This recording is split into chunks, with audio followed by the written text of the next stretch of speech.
देखिए सब मैं बहुत समय नहीं लेना चाहता हूँ आप लोगों का। कई शास्त्रों में कई विद्वानों ने लिखा है कि जब सेतुबंध रामेश्वरम का पूजा करना हुआ तो पूजन के लिए कोई आचार्य नहीं मिल रहा था। आचार्य नहीं मिल रहा था, यह विचार रामादल में चल रहा था। तभी रामादल के विद्वानों ने कहा आचार्य के लिए रावण से बड़ा कोई आचार्य नहीं है। अब रावण के पास संदेशा लेकर कौन जाए? यह संदेशा लेकर के लक्ष्मण जी रावण के पास गए और उन्होंने रावण से कहा। रावण ने आने से इनकार कर दिया। लक्ष्मण निराश होकर के रामादल में आए तो प्रभु रामचंद्र जी ने लक्ष्मण से पूछा क्या हुआ? तो उन्होंने कहा कि रावण आचार्य बनने के लिए इनकार कर रहा है। राम ने पूछा कि तुम कैसे गए थे?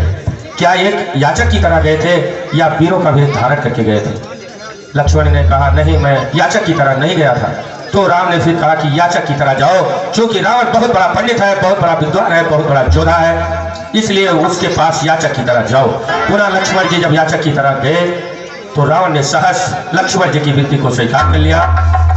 क्योंकि रावण आचार्य था, उस यज्ञ का, उस अनुष्ठान का आचार्य रावण था। और रावण यह जानता था कि बिना जो पुरुष विवाहित हो, बिना स्त्री के उसकी पूजा संपन्न ही नहीं हो सकती। उसने लक्ष्मण से कहा रावण ने कि तुम जाओ, मैं विधि विधान के सहित सारी पूजन सामग्री के साथ आऊंगा और तुम्हारी पूजा को संपन्न कराऊंगा।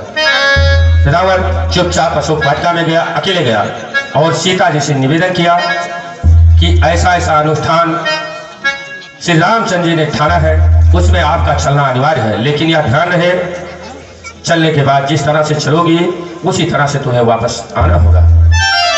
जब कहते हैं कि जब सेतुबंध रामेश्वरम का भगवान शंकर जी की का प्राण प्रतिष्ठा करना हुआ, उस अनुष्ठान में सीता जी भी रावण के साथ आई थी और रामचंद्र जी के साथ विधि पूर्वक रामेश्वरम का अनुष्ठान हुआ था।